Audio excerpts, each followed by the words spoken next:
नमस्कार दोस्तों, आपका स्वागत है आपके अपने चैनल M2M क्लासेज में। जैसा कि आपको पता है, जियोग्राफी की दृष्टि की जियोग्राफी की सीरीज चल रही है और आज इसकी चौथी क्लास है। 3 क्लासें इससे पहले हो चुकी हैं और इसमें चैप्टर जो है ये सेकंड चल रहा है, भूगर्भिक संरचना। जहाँ से मैंने तीसरी क्लास को छोड़ा था वहीं से इस क्लास को स्टार्ट करता हूँ। देखते हैं, जैसे महाकल्प पढ़ रहे थे हम ये प्री कैम्ब्रियन के बारे में। इसमें 4 भागों में बांटा गया था इसको। तो इसमें पहला है ये आर्क्रियन, इसको तीसरी क्लास में कंप्लीट कर लिया था। तो आज हम पढ़ेंगे इसे धारवाड़ से। धारवाड़ के बारे में देखते हैं कि आर्क्रियन संरचना में भौतिक एवं रासायनिक परिवर्तन और अपरदन के द्वारा प्राप्त अवसादों के निक्षेपों से प्राप्त संरचना को धारवाड़ संरचना कहते हैं, जो जीवाश्म रहित कायांतरित अवसादी चट्टानी संरचना है। यह सबसे प्राचीन अवसादी चट्टानों में से एक है। जो ये धारवाड़ संरचना है, ये सबसे प्राचीन अवसादी चट्टानों में से एक है और इसमें जीवाश्म नहीं पाए जाते हैं, इसलिए जीवाश्मों से रहित है। धारवाड़ संरचना का सर्वाधिक विकास कर्नाटक के धारवाड़, जैसे धारवाड़ संरचना वैसे कर्नाटक के धारवाड़ क्षेत्र में तो प्रमुखता से पाई जाती है। इसके अलावा भी यह अरावली के पर्वतीय क्षेत्र, छोटा नागपुर के पठारी क्षेत्र, मेघालय के शिलोंग क्षेत्र में तथा इसके अलावा भी हिमालय के लद्दाख, जास्कर, गढ़वाल व कुमायूं श्रेणियों में भी प्रमुखता से पाई जाती है। धात्विक और अधात्विक खनिज संसाधनों के भंडार की दृष्टि से महत्वपूर्ण होने के साथ साथ अवसादी चट्टानों से निर्मित संरचना होने के कारण आर्थिक दृष्टि से इसका दोहन भी आसान है। भारत के धात्विक खनिज संसाधन सबसे अधिक धारवाड़ संरचना में ही पाए जाते हैं। इनमें प्रमुखता से लोह अयस्क, मैग्नीज, सोना, चांदी, डोलोमाइट, अब्रक, तांबा आदि पाए जाते हैं। जैसे ये मैप दिया हुआ है इंडिया का, तो इसमें देखो ये अवसादी जो येलो कलर में अवसादी और नूतन और प्लेस्टोसीन, ये अधिकतर ये ऊपर उत्तरी साइड में है इंडिया के। और ये अवसादी टर्सरी ये भी काफ़ी है। देखो जहाँ ये ऑरेंज कलर का सा जो है, इससे नीचे आग्नेय चट्टानें, ये दक्कन ट्रैप में ये जो क्षेत्र है ये। और इसके आगे आपका ये कायांतरित गोंडवाना और विंध्यन, ये देखो ये यहाँ पर है, यहाँ भी है कुछ उड़ीसा और आंध्र प्रदेश, MP में, और कुछ राजस्थान का क्षेत्र भी है इसमें। और ये कायांतरित और प्री कैम्ब्रियन, ये देखो ये जैसे कर्नाटक, तमिलनाडु, आंध्र प्रदेश, छत्तीसगढ़, ये भी काफ़ी है। ठीक है, तो आप देखना इसे अच्छे से। और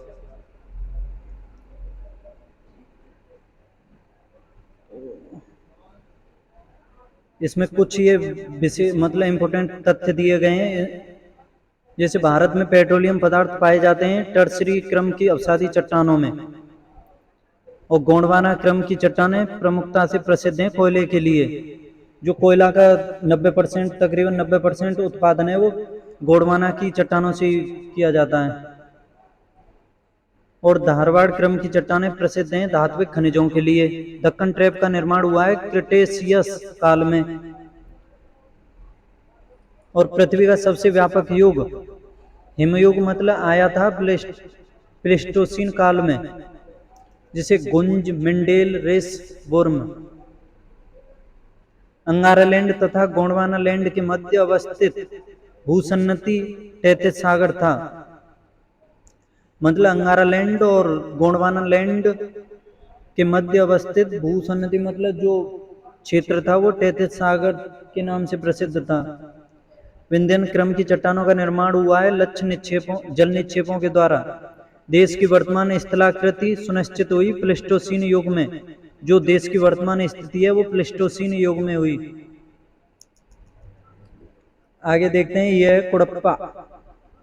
कुड़प्पा के बारे में देखते हैं कि आर्क्रियन और धारवाड़ संरचना में अपरदन और भौतिक रासायनिक परिवर्तन से प्राप्त अवसादों के निक्षेपण के द्वारा कुड़प्पा संरचना का विकास हुआ, जिसमें प्रमुख चूना पत्थर का सर्वाधिक भंडार है।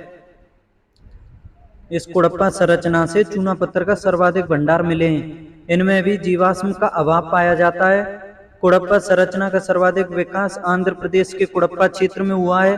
इसके अतिरिक्त तमिलनाडु के सेवराय जयवादी पर्वतीय क्षेत्रों में कृष्णा घाटी, पापघानी व चेयार घाटी, अरावली पर्वतीय क्षेत्र एवं छोटा नागपुर के पठारी क्षेत्रों में भी इस संरचना का विकास हुआ है। आगे देखते हैं कि धारवाड़ की अपेक्षा कुड़प्पा चट्टानें आर्थिक दृष्टि से कम महत्वपूर्ण हैं। इन चट्टानों से लोहा, मैग्नीज, तांबा, निकेल व रंगीन पत्थर प्राप्त किया जाता है। यह संरचना बलुआ पत्थर, चूना पत्थर, एस्बेस्टस, संगमरमर की चट्टानों के लिए प्रसिद्ध हैं। ठीक है, तो इसमें लास्ट भाग है इसका विंध्यन। कुड़प्पा संरचना के अवसादीकरण व निक्षेपीकरण से विंध्यन संरचना का विकास हुआ। मतलब कुड़प्पा संरचना में जो निक्षेप हुए या उसका अवसादीकरण हुआ, उसी से विंध्यन संरचना का विकास हुआ। ये चट्टानें पूर्व में बिहार के सासाराम व रोहतास क्षेत्र से लेकर के पश्चिम में राजस्थान के चित्तौड़गढ़ तथा उत्तर में आगरा से लेकर दक्षिण में मध्य प्रदेश के होशंगाबाद तक फैली हुई हैं। आगे देखते हैं, विंध्यन संरचना भी अवसादी चट्टान से निर्मित संरचना है जिसमें कहीं कहीं जीवाश्म के भी प्रमाण मिलते हैं। विंध्यन संरचना लाल बलुआ पत्थर और चूना पत्थर चट्टान से निर्मित एक ऐसी संरचना है जिसमें धात्विक खनिज संसाधनों का अभाव रहता है। इसमें धात्विक खनिज संसाधन नहीं पाए जाते हैं। भवन निर्माण के पदार्थों के भंडार की दृष्टि से इसका आर्थिक महत्व अधिक है। जो विंध्यन संरचना है, इसमें भवन निर्माण के मतलब जो सामग्री है वो अधिकतर इसी में पाई जाती हैं। सांची का स्तूप, दिल्ली का लाल किला, सिकंदरा में अकबर का मकबरा तथा फतेहपुर सीकरी इत्यादि के स्थापत्य इन्हीं पत्थरों से बने हैं। पन्ना तथा गोलकुंडा की प्रसिद्ध हीरा की खानें विंध्यन क्रम की संरचना में ही पाई जाती हैं।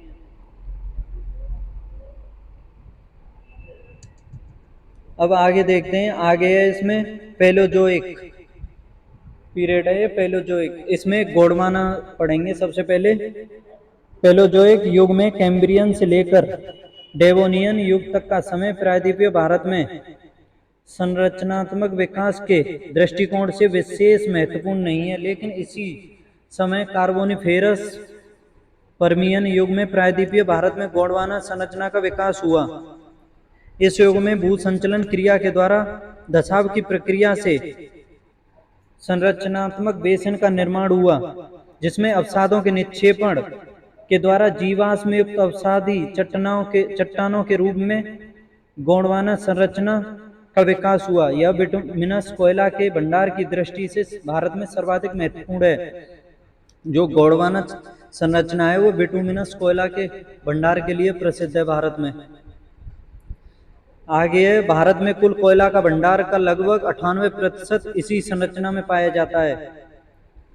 और गोंडवाना संरचना का संबंध दामोदर घाटी, महानदी, गोदावरी, सोन और नर्मदा नदी बेसिन से है। इसलिए प्रायद्वीपीय पठार का पूर्वी क्षेत्र कोयला भंडार की दृष्टि से सर्वाधिक संपन्न क्षेत्र है।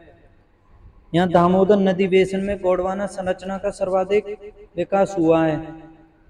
जो गोंडवाना संरचना का सर्वाधिक विकास है वो दामोदर नदी बेसिन में हुआ है। ठीक है, तो आगे मेसोजोइक में है दक्कन ट्रैप।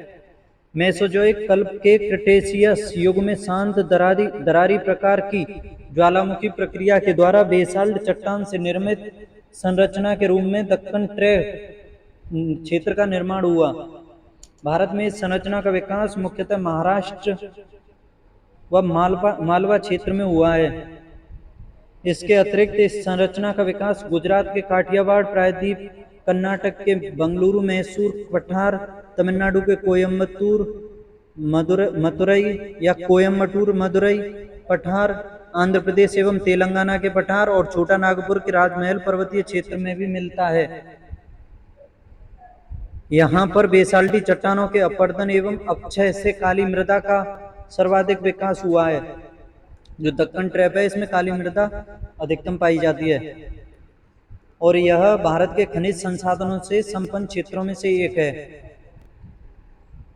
आगे सेनोजोइक का अर्थ है नवीन जीवन। सेनोजोइक पीरियड आगे है इसमें सेनोजोइक का अर्थ है नवीन जीवन। इस काल के दो उपकाल हैं, जैसे आगे देखते हैं। अब सेनोजोइक को दो कालों में बांटा गया है, जैसे एक है तृतीयक उपकालों में, एक है तृतीयक, एक है चतुर्थक। और इस चतुर्थक को भी फिर बांटा गया है दो भागों में, एक है प्लिस्टोसीन यानी हिमयुग के पहले, और एक है हिमयुग के बाद। हिमयुग के पहले हिमालय पर्वत की उत्पत्ति और इसके बाद भारत के उत्तरी मैदान एवं तटीय मैदान का निर्माण हुआ। ठीक है, आगे देखो। सेनोजोइक महाकल्प के टर्सरी युगीन में भारतीय और यूरेशियन प्लेट की टक्कर से उत्पन्न संपीड़न बल के द्वारा बलन की प्रक्रिया से हिमालय पर्वत का निर्माण हुआ था। जो जैसे सेनोजोइक महाकल्प में भारतीय प्लेट और यूरेशियन प्लेट की टक्कर हुई थी, तो उसके मध्य जो संपीड़न बल लगा था, उसके द्वारा मतलब बलन की जो प्रक्रिया हुई, उसी से हिमालय पर्वत की उत्पत्ति हुई थी। इसी प्रक्रिया के तहत सबसे पहले प्लायोसीन और इयोसीन काल के मध्य में तैतीस सागर का संकुचन हुआ, जिससे अंततः ITSZ इंडस टिसेंको फ्यूचर जोन का निर्माण हुआ। ओलिगोसीन काल में बलन की प्रक्रिया से बृहद हिमालय की उत्पत्ति हुई, जबकि ओलिगोसीन के अंत में MCT यानी मेन सेंट्रल थ्रस्ट का संरचना का विकास हुआ। मायोसीन काल में लघु या मध्य हिमालय की उत्पत्ति हुई, जबकि इसके अंत में MBF यानी मेन बाउंड्री फॉल्ट का विकास हुआ।